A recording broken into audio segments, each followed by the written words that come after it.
படம் ஃபுல்லாக அவ்வளோ சிரிக்க வச்சுருக்காங்க, அவ்வளோ கலலப்பாக வச்சுருக்காங்க படத்தை. அங்கங்கே நல்ல ஓம குத்தா 2 குத்தா குத்துறாங்க. அதை நாம தான் புரிஞ்சுக்கிறணும்.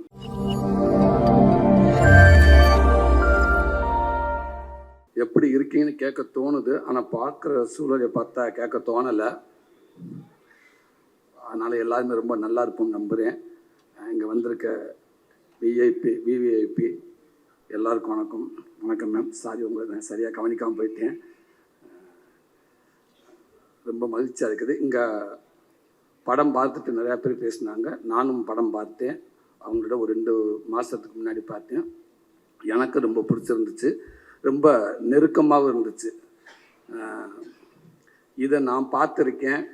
இந்த படத்தில் வர அத்தனை சீன்ஸும் நான் மட்டும் இல்லை, நீங்கள் எல்லாருமே பார்த்துருப்போம், கேட்டிருப்போம். சில இடங்களில் கேட்க முடியாமல் வந்திருப்போம், சில இடத்துல பார்த்தும் பார்க்காத மாதிரி வந்திருப்போம். அப்படித்தான் இந்த படம் ஃபுல்லாக இருக்குது.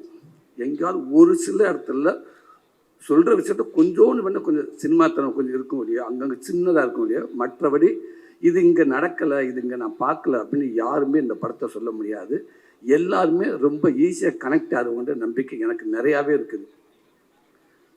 ஏன்னா படம் ஃபுல்லாக அவ்வளோ சிரிக்க வச்சுருக்காங்க,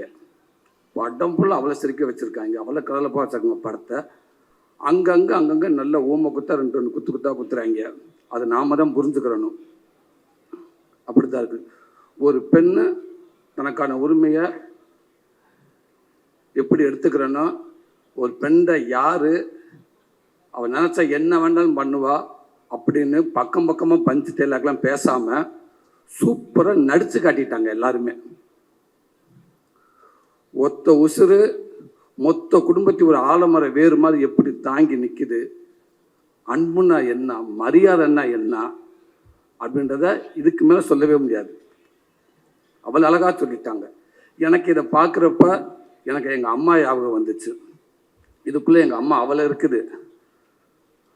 எங்கள் சின்ன வயசில் எங்கள் அம்மா மேடம் மாதிரி கொடுக்குற இடத்துல இருந்துச்சு. அப்புறம் எங்கள் அப்பாலாம் எங்கள் அம்மா ப்ரொமோஷன் ஆகி வாங்குகிற இடத்துக்கு வந்துருச்சு. அப்புறம் ரொம்ப நாள் வாங்கிட்டு இருந்துச்சு. இப்போ இந்த படத்தை பார்க்குறப்ப அந்த தாய்க்கிழவி வர்றப்ப அங்கே உள்ள என்ன நடக்குமோ அதே தான் எங்கள் வீட்லையும் நடந்துச்சு. டக்குன்னு அங்கேருந்து எங்கள் அம்மா சொல்லுவாங்க, பக்கத்து வீட்டில் அத்தை வீட்டில் போய் சாம்பார் வாங்கிட்டு வரான்னு சொல்லுவாங்க. சாம்பார் வாங்க போவேன். அத்தை அம்மா சாம்பார் வாங்கிட்டு வர சொன்னாங்க, கொடுப்பு பாத்திரத்தை கொடுப்பு அப்படின்னு வாங்கினவங்க டக்குன்னு பாத்திரத்தை போட்டு எதிர்த்த மாதிரி உள்ளே போய் ஒழிஞ்சுக்கிடுவாங்க. ஏன்டா அந்த வட்டி கொடுத்தவங்க வந்துடுவாங்க. வந்தோடனே அவனு என் ஃப்ரெண்டு நிற்பேன், எங்கடா அவங்க அம்மான்னு அவங்க கேட்க, இவன் இல்லை எங்கள் அம்மா இல்லைன்னு சொல்லுவேன். நான் அவங்கள பார்த்த மாதிரியே நிற்பேன். அத்தை இருக்காங்க, அம்மா இல்லை, அத்தை இருக்காங்க, அவன் அம்மா இல்லை, அத்தை இருக்காங்க, அத்தை அம்மா சாம்பார் வாங்கிட்டு வர சொன்னாங்க, போடா அத்தை அம்மா சாம்பார் வாங்கிட்டு வர சொன்னாங்க. அந்த அம்மா அப்படியே இருந்துக்கிட்டே இருக்கும். அவங்க என்னமோ என் நேரம் காலமோ தெரியல, கொடுத்துட்டு இப்படி வாங்க முடியாமல் போகிறேன் அப்படின்னு சொல்லிட்டு போயிடுவாங்க. இப்போ நான் எங்கள் வீட்டுக்கு போனேன், எங்கள் அம்மா அங்கே இருக்காது. சாம்பார் வாங்கிட்டு வர சொன்னேன் எங்கள் அம்மா, எங்கள் அம்மா இல்லை. எங்கள் அம்மான்னு பார்த்தா அதே மாதிரி எங்கள் அம்மா உட்காந்து இப்போ இவங்க இங்கே நிற்கிறாங்க. அந்த பவுன் தான் இப்போ எங்கள் வீட்டில் நிற்கும். இப்போ எங்கள் அம்மா அந்த நெல் பானை கடையில் போய் உட்காந்துருக்கோம். அம்மா இப்போ காட்டி என் ஃப்ரெண்டு அங்கே வருவேன், எங்கடா உங்கள் அம்மா, நான் எங்கள் அம்மா இல்லைன்னுவேன். அவன் அத்தை இருக்காங்க, அம்மா இல்லை, அத்தை இருக்காங்க, அம்மா இல்லை, அத்தை இருக்காங்க, கொஞ்ச நேரம் பேசிட்டு போயிடுவாங்க. இப்படி பல நாள் பல பானைக்கு நடுவில் ஒளிஞ்சிருந்து அவங்க வர்றப்போ அவங்க பதறத, அவங்க போராடி அதே மீறி அந்த வாழ்க்கையை எப்படி மீட்டு எடுத்துகிட்டு வராங்கன்றத பல தாய்மார்களை இந்த மேடம் மூலமாக நான் பார்த்துருக்கேன். இப்படி படத்தை கொடுத்ததுக்கு உண்மைக்கு ரொம்ப சந்தோஷம். எல்லா விதத்திலும் எல்லாருமே படம் பார்த்துட்டோம். கண்டிப்பாக இந்த படத்தை யாருமே தவற விடாதீங்க. தம்பி சிவகுமார் ஒரு அற்புதமான ஒரு வார்த்தை சொன்னேன். உண்மைக்கு இந்த கிழவிகள் முன்னாடி 100-150 பேர் இருப்பாங்க. எங்கள் அப்பத்தாமாருங்க அம்மாச்சிமாருங்க இன்றைக்கி 150 100 ஆகி 175 ஆகி 60 ஆகி 30 ஆகி இப்போ என்ற மாதிரி இருக்குது. ஊருக்கு 2 பேரை கூட்டிகிட்டு வராங்க. நான் தான் அப்பப்போ என் ஃப்ரெண்டுக்கிட்ட சொல்லுவேன், தம்பி இன்னும் கொஞ்ச நாளைக்கு அப்புறம் இந்த அப்பத்தாமல் இருக்க மாட்டாங்க பாவம். அப்போ பாருங்கள் எல்லாம் யோசிப்பாங்க, இப்படித்தான் இருக்கும். இப்போ அட்மாஸ்பியருக்கு ஒரு கிளவி வேணும், ஒரு அப்பத்தா வேணும், இல்லை 2 டைலாக் பேசணும், கண்டிப்பாக கிடைக்காது. ஆட்டிப்பானை போய் தண்டத்தில் செய்ய கொடுத்துருப்பாங்க. ஏன்னா எப்படி தண்டேட்டு வாங்கிட்டு சார் ஒரு 10 தண்டேட்டு செய்ய சொல்லியிருக்கோம் அப்படின்னு சொல்லுவாங்க. அப்படி தான் இருக்குது. ஏன்னா இந்த அப்பத்தா போயிடுச்சு. இன்னும் வரவங்க எப்படி அப்பத்தா பார்க்க முடியும்? 80 வயசானே டைட்டாக ஜீன் போட்டு தான் இருப்பாங்க எல்லாருமே. கண்டிப்பாக யாரையும் இந்த மாதிரி இதெல்லாம் பார்க்குறது கஷ்டம். அந்த அப்பத்தாவங்களை இருக்கிறப்பவே அழகாக கொண்டாடிட்டீங்க, கொண்டாடி மகிழ்ந்துட்டீங்க. இந்த நாடே கொண்டாடணும். என்னை பற்றி அப்பத்தாக்களா அம்மாச்சிகளா உண்மைக்கே அந்த தம்பி மூலமாக உங்களுக்கு இப்படி ஒரு படத்தை கொடுத்ததுக்கு ஒரு பெரிய நன்றி தம்பி. ரொம்ப சூப்பராக இந்த படத்துக்குள்ளே எல்லாமே சொல்லிட்டீங்க. ரைட்டிங் ரொம்ப பவர்ஃபுல்லான ரைட்டிங் தம்பி.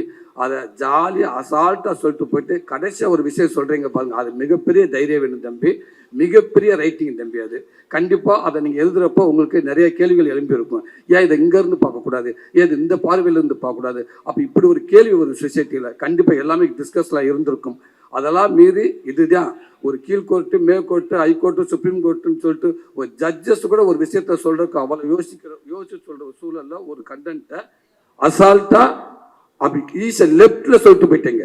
ஒரு ஒரு ஒரு அப்பத்தால வச்சு ஒரு பையனை வச்சு அப்படி லெஃப்டில் தட்டி போயிட்டீங்க. இது தாண்டா போடா, அவளுக்கான உரிமை அவள் தாண்டா எடுப்பா அப்படின்னு சொல்லிட்டு போயிட்டீங்க. மிகப்பெரிய ரைட்டிங் தம்பி, வாழ்த்துக்கள் தம்பி, வாழ்த்துக்கள். நீங்கள் எப்போவுமே நல்லா இருக்கணும் தம்பி. உங்கள் சாமி இருக்காங்க, அப்பா அம்மா அவங்க ஆசீர்வாதத்தோடு நீங்கள் எப்பயுமே நல்லா இருங்க. அதையும் தாண்டி இன்னைக்கு உங்களுக்காக இத்தனை இயக்குநர்கள் பாருங்கள், எவ்வளோ இயக்குநர்கள் இத்தனை பேர் உங்களை பற்றி பேசுகிறாங்க.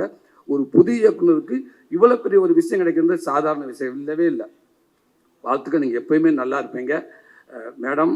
உங்களுக்கு நான் வாழ்த்து சொல்ல முடியாது மேடம், மிக பிரமாதம் மேடம், மிக பிரமாதம், சூப்பராக நடிச்சிருக்கீங்க அப்படின்னு சொல்கிறத விட இந்த 48 வருஷத்தோட அனுபவம் தான் மேடம். அது 48 வருஷம் அனுபவத்தை தான் மேடம் நீங்கள் கொடுத்துருக்கீங்கன்னு நான் நினைக்கிறேன். நான் சமீபத்தில் இந்த மாதிரி கொஞ்சம் வருஷத்துக்கு முன்னாடி இப்படி ஒரு போஸ்ட்டை பார்த்து பயந்துட்டு வந்து அபய் சண்முகி அந்த போஸ்ட்டை பார்த்துட்டு யார் கமலஹாசன் சாரா, இல்லைடா ஏதோ கிளவிடா, கமலஹாசன் தான் கெட்ட போட இல்லை, இப்படி டிஸ்கஷன் நடந்திருக்கு கிராமங்கள் நாளாக இருந்தது. அதுக்கப்புறம் எனக்கு சமீபத்தில் இந்த போஸ்ட்டை பார்த்துட்டு ராதியா மேடம் தானா, இல்லைங்க ராதியா மேடம் இது அப்படின்ற அளவுக்கு அப்படி ஒரு கெட்டப் யார் வேண்டாலும் மேக்கப் போட்டுலாம் மேடம். ஆனால் அந்த மேக்கப்புக்கு உண்மையாக நடிக்கிறது ரொம்ப கடினம் மேடம். அதை ரொம்ப முழுமையாக சூப்பராக பண்ணியிருந்தீங்க மேடம். கலைப்பதில் சொல்லிக்கிட்டே இருப்பார் வந்து அடிக்கடி மாமன் ஷூட்டிங்கில் வந்து இல்லை இப்படி ஒன்று போயிட்டு இருக்குது, சூப்பராக இருக்காது படம், ரொம்ப நல்லா வந்தது, ஆரியா அசத்துறாங்கன்னு சொல்லிட்டு இருப்பார், பாலாவும் சொல்லிக்கிட்டே இருப்பாப்புல. ரொம்ப சந்தோஷம் நீங்கள் இப்படி கேரக்டர் எடுத்து நடிச்சதுக்கு. ரொம்ப வாழ்த்துக்கள் மேடம், ரொம்ப ரொம்ப நன்றி மேடம். கலைஞர் அத்தனை பேர்த்துக்கும் எல்லாத்துக்கும் ரொம்ப ரொம்ப நன்றி. சூப்பராக பண்ணிருந்தீங்க. தாசன்யா ரொம்ப பிரமாதமாக பண்ணிருந்தீங்க.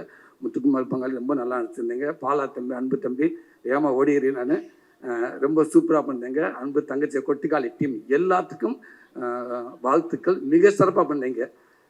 நீங்கள் மட்டும் இல்லை, இன்னும் பல ஆர்டிஸ்ட் நீங்கள் உருவாக்கிட்டு இருக்கீங்கன்னு நான் நினைக்கிறேன். கண்டிப்பாக அதுக்கான மேடை தான் அந்த மேடையாக இருக்குன்னு நம்புறேன் நான். உங்களுக்கும் எல்லாத்துக்கும் வாழ்த்துக்கள். அந்த டைரக்டர் டீம் அத்தனை பேருக்கும், கேமராமேன் டீம் அத்தனை பேர்த்துக்கு வாழ்த்துக்கள். கண்டிப்பாக இது ஒரு ஆளாலாம் முடியாது. ஒரு ஆளுக்கு கீழே பல பேர் தூக்குனாலே கண்டிப்பாக அந்த கொடிக்கம்பு மேலே போய் நிற்கும். ஒரு ஆள் ஒரு கொடிக்கம்பு தூக்கி நிப்பாட்டுற கஷ்டம்னு நினைக்கிறேன். கண்டிப்பாக இவ்வளோ பெரிய கொடிக்கம்பு மேலே பறக்கிற காரணமாக இருக்க உதவி இயக்குனர், கேமராமேன் அத்தனை பேருக்கும் மனமார்ந்த வாழ்த்துக்கள். கலை பிரதர் உங்களுக்கும் வாழ்த்துக்கள். பேஷன் ஸ்டுடியோ சுதன் பிரதர், இந்த மாதிரி நீங்கள் படம் கொடுத்துக்கிட்டே இருங்க பிரதர். என்னுடைய அன்பு தம்பி கார்த்தி, எஸ்கே, அது எல்லாமே தம்பியை பற்றி சொல்லிட்டாங்க. என்கிட்ட தம்பி, நானும் தம்பி ஒரு அண்ணன் தம்பி 8 வருஷமாக இருக்கும். தம்பி ஒரே ஒரு வார்த்தை சொல்லுவாப்பில்ல அப்பப்போ, அண்ணே நான் நடிக்கிற படங்களில் எல்லாத்தையும் நான் திணிக்க முடியாதுன்னு. வேற ஒரு இயக்குனர், வேற ஒரு ப்ரொடக்ஷனில் இந்த படம் என் படம் சொசைட்டிக்கு ஏதாவது ஒரு வகையில் பிரயோஜனமாக இருக்கணும் அப்படித்தானே நான் நினைக்கணும். நான் ரொம்ப திணிக்க முடியாதுன்னு. ஆனால் நான் எடுக்கிற படங்களில் கண்டிப்பாக நான் எப்படியும் நான் சொசைட்டிக்கு ஒரு படமாக இருக்கணும், யாருக்கெல்லாம் அந்த படம் பிரயோஜனமாக இருக்கும் நான் நினைக்க என்னால் உருவாக்க முடியும்னே. அப்படி தான் இந்த எஸ்கே ப்ரொடக்ஷனை நான் ஒவ்வொரு படமும் நான் பார்த்துக்கிட்டே வரேன். கண்டிப்பாக கொஞ்ச நாளைக்கு அப்புறம் திரும்பி பார்க்கப்ப, நாளைக்கு என் பிள்ளை இருக்கப்ப எங்கள் அப்பா எங்கள் கம்பெனியில் என்ன படம் பண்ணான்னு ஆணித்தனமாக நெஞ்சு நிமித்தி எனக்கு சொல்லணும். எங்கள் கம்பெனியில் இப்படி படங்கள் தாண்டா நாங்கள் எடுத்தோம், எங்கள் அப்பா இப்படி தான் படம் எடுத்தார் அப்படின்னு சொல்லி அதை உருவாக்கிட்டு இருக்க தம்பி. இன்னும் பல தலைமுறை ஈரா சரவணன் என்ன சொல்கிற மாதிரி இன்னும் பல தலைமுறைக்கு இந்த பேர் எடுத்துகிட்டு போயிட்டே இருப்பாங்க தம்பி. இந்த எஸ்கேன்ற பேர் அவளை ஈஸியாக லேசாக கூட மங்கள கூட ஆகாது தம்பி. அது இது பிரகாசமாக ஆகிட்டு போயிட்டே இருக்குன்னு தம்பி. அதுக்கு அத்தனை பேர் இருப்பாங்கன்னு நினைக்கிறேன் தம்பி. இந்த படம் மக்கள் மத்தியில் போய் பெருசாக சேரணும்னு நினைக்கிறேன். நான் எங்கள் அம்மாட்ட சொல்லிட்டு வந்திருக்கேன், இந்த படத்தை என் குடும்பம் எல்லாமே கண்டிப்பாக ஒரு ஷோ போனான்னு பேலன்ஸ் 10 பேராது இருப்பாங்க எங்கள் வீட்டில். மொத்த குடும்பத்தை அந்த படத்தை நான் காட்டுன்னு சொல்லியிருக்கேன். எல்லாருமே பார்ப்பாங்கன்னு நினைக்கிறேன். ஒரு நல்ல படம் கொடுத்தோம்னு நம்பிக்கை எனக்கு நினைக்கிறேன். அத்தனை பேருக்கு வாழ்த்துக்கள். நன்றி.